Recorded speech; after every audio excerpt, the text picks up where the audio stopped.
GSAP's timeline API is a main pushback that I hear from devs who pick it over Framer Motion. I understand. It's a super powerful tool for creating animation sequences, and while Framer Motion does provide its own APIs for sequencing, I personally don't love it, so I built my own. Here is how you can do the same.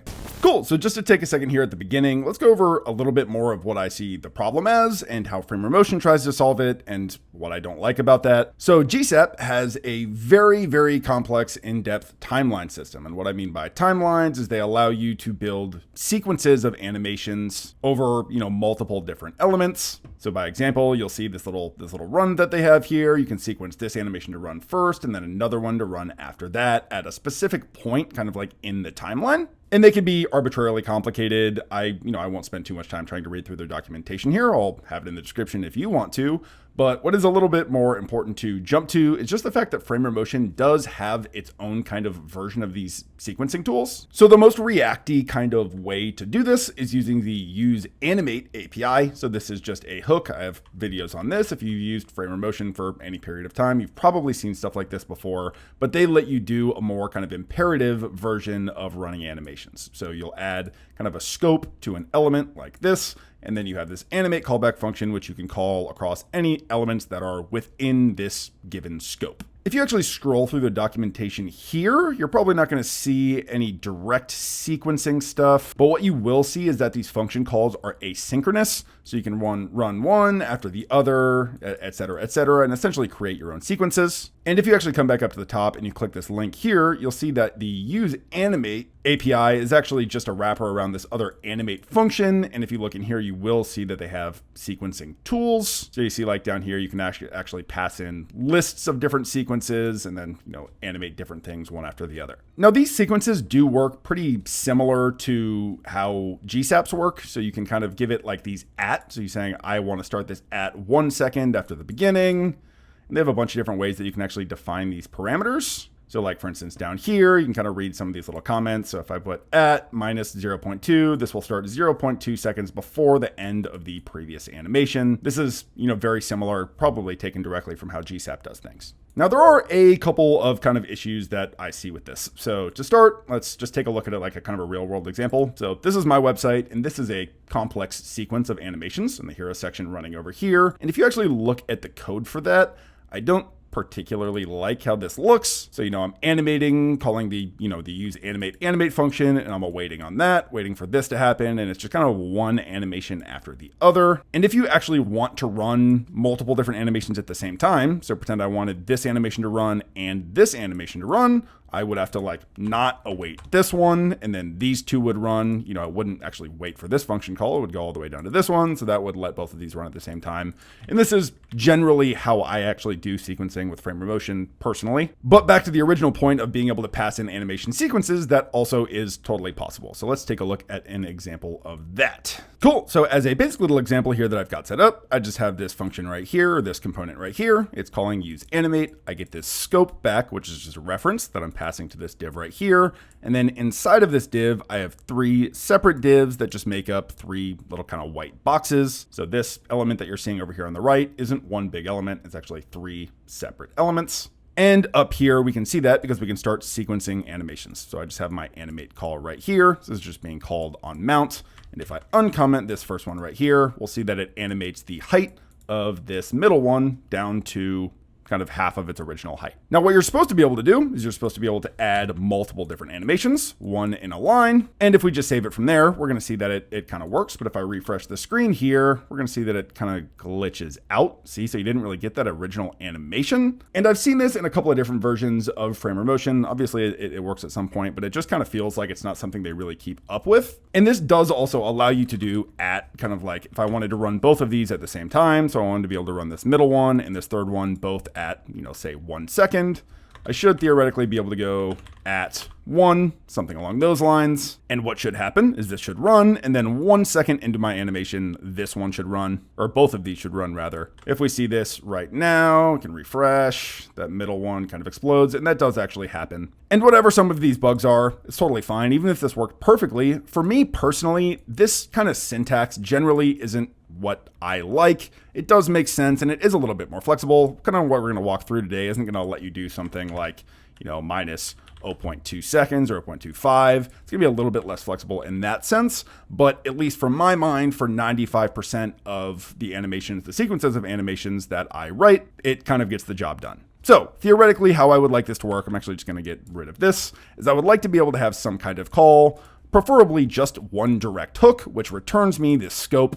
So we'll actually just kind of write this out. I could say something like const scope is equal to, and we'll say, use sequence or something along those lines. And I would just like for this sequence to take in my list of animations. So I'd like to be able to do something like, first I want this animation to run, and then I want maybe some other group of animations to run. So if I just copy those other examples I had a second ago, maybe I could have a nested kind of list in here, and that could have my next kind of list of animations. So with a syntax like this, it would be saying, I want first this to run, and then I want both of these animations to start at the same time. These could be arbitrarily nested if you really wanted them to, for however you wanted to group them. So maybe you had, multiple different animations kind of nested like this, and then all of these would just run in a line kind of one after the other. And then maybe you could also pass in some kind of parameters. So maybe you just wanted this to run, 1 time or 5 times or infinity times. A syntax like this, at least to me, makes a lot of sense, and this covers, most of the cases where I actually need to reach for useAnimate. So that is what we're going to build today. Again, this is not a complete one-to-one replacement with, the useAnimate hook or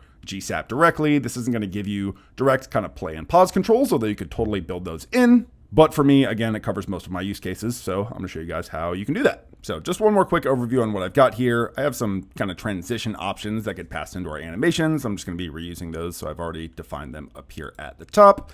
And then all that we have now, I've kind of cleaned everything out, is just, this wrapping div and then a couple of boxes on the inside that we can animate and make do, all kinds of cool stuff. I will note that each of these 3 boxes have their own separate selectors so that we can query them and animate all of them separately.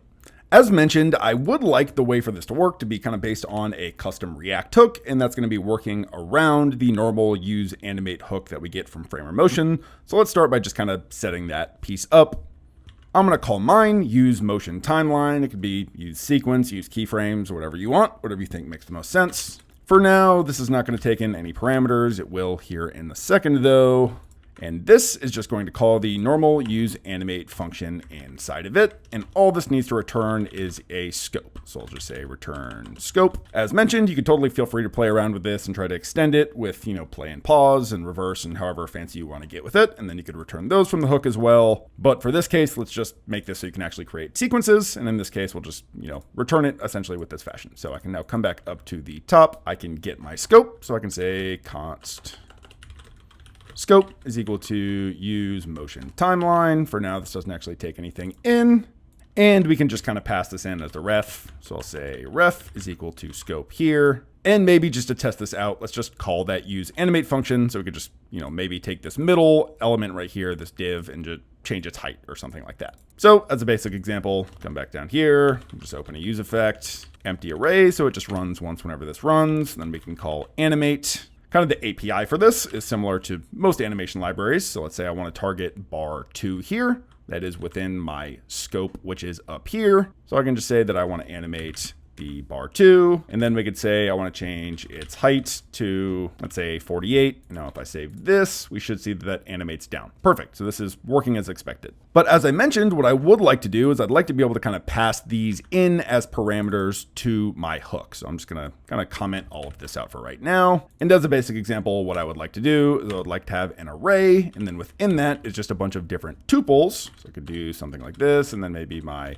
transition. So I could say the first step here is that I want to be able to animate bar 2 down to this height over this period of time. And then maybe I want to do the same with bar 1. And then maybe I want to make multiple different animations. So I could say I want this to run and this to run at the same time. Maybe it animates them back up, something like that. So in this case, we'll animate bar 2 down, then bar 1, and then at the same time, we'll animate them both back up. And maybe we just want this to keep looping. So I want to do something like infinity. This is kind of like the shape of the API and how I would like for it to work. Now I'm using TypeScript, so I am going to write types for all of this stuff. If you're not using TypeScript, obviously feel free to skip this, but it is a little bit, useful for those of you just to kind of see how this stuff would work who are using TypeScript. And it will make this API, a little bit more obvious for people using it in the future, what they're actually supposed to pass in. So we can go ahead and start creating those different types. As mentioned, our hook is going to take in two different parameters. The first one could be, we'll just call it keyframes, and then maybe the second one is count. So that's how many times we actually want this to run. That could maybe be optional. We'll just default it to 1, or number is equal to 1, so this is a number.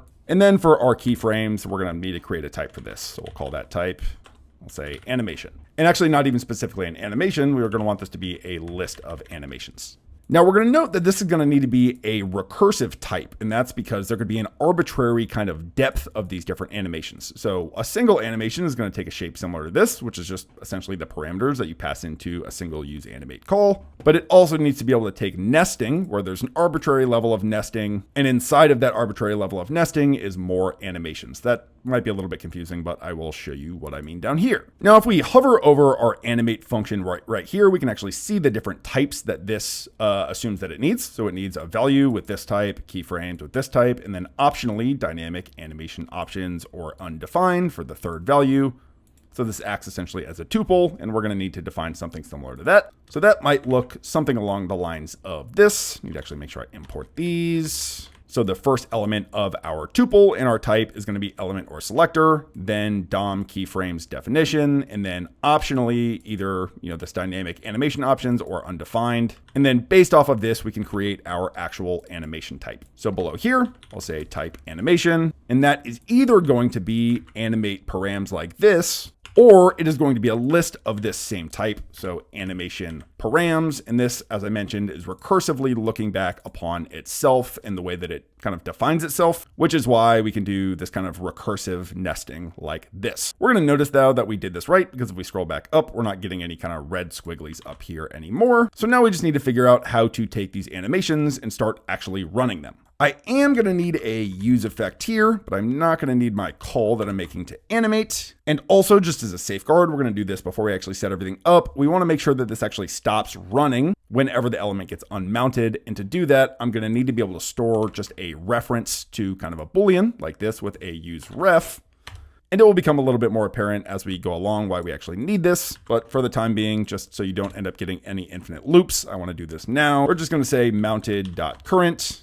Set that equal to true whenever the element mounts. And then whenever we unmount our useEffect, we need to return a callback function like this, which just sets it back to false. And now we can reference our mounted value inside of this loop that we're about to make to actually run our animation. So the function that we're going to do that, I'm going to call handle animate like this. And now below our useEffect, we can actually start defining that. So we'll just say const handle animate. This is going to be an asynchronous function. And to start, we're going to want to remember that we want to run our animation a count number of times. So this is going to default as 1, but in our case up here, we've already defined this as infinity, I believe. Yeah, like this. So we're just going to create a normal for loop that goes up to count. Now that will just look something like this. So let me get this back to the center of the screen. We'll just say I is equal to 0 to start while I is less than count, and just keep going up. And remember again, that count can be, any arbitrary number. And for each time we do this, we actually want to run our full animation sequence. Now remember that our animations come in as keyframes. It essentially comes in as a list of animations. So now we're going to need to map over those as well. I'm going to do that with a for of loop. So for every animation of my list of keyframes, and if I hover over this, we can actually see the type is this animation type. And now this is the part where we need to be really careful. I want to say return mounted current true like this. This is what's going to actually avoid you hitting infinite loops here in a second, because if count is infinity and you unmount this component, it's just going to keep trying to run. And obviously that's not good. So just be very careful that you actually add this, or you might freeze up your computer. So just to be extra cautious here, I just want to make sure that we add this now. But finally, we can now set up our actual function that's going to run the animation, which I am going to call, let's say,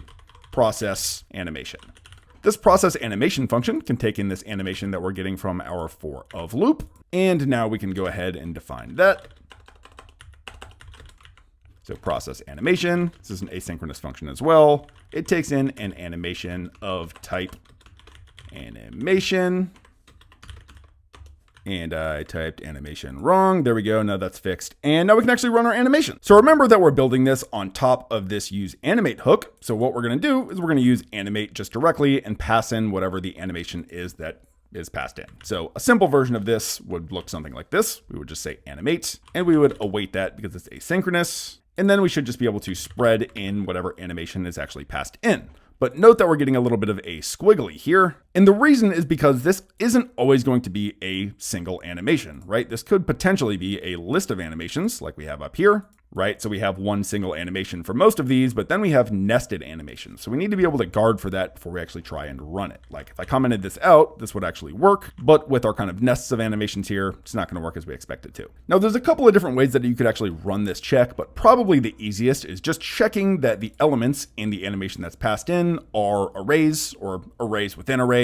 So if you imagine again that this first element was passed in, well, the first item is always going to be a string or a reference or a number, but it's never going to be another array with other elements, right? But this one that we have down here is, right? If this is the animation that got passed in, then the first element is going to be an array. Now, the way that we can actually check that is to come back down here. We'll just remove this for right now. And then we'll say if array dot is array, and then we'll pass that in animation at index 0. Then we want to actually run that full sequence of animations. So I'll say to do run sequence, else we can go back to this animate originally. And we actually do still need to cast that as animate params. But now up here, when we're saying run sequence, we're going to want to actually run all of these animations concurrently, right? So like that was kind of the idea up here of being able to pass in a list is I don't want to run these one after the other. I want to run them all at the same time. And the way that we do that in JavaScript is using promise.all that will allow us to concurrently run multiple different promises.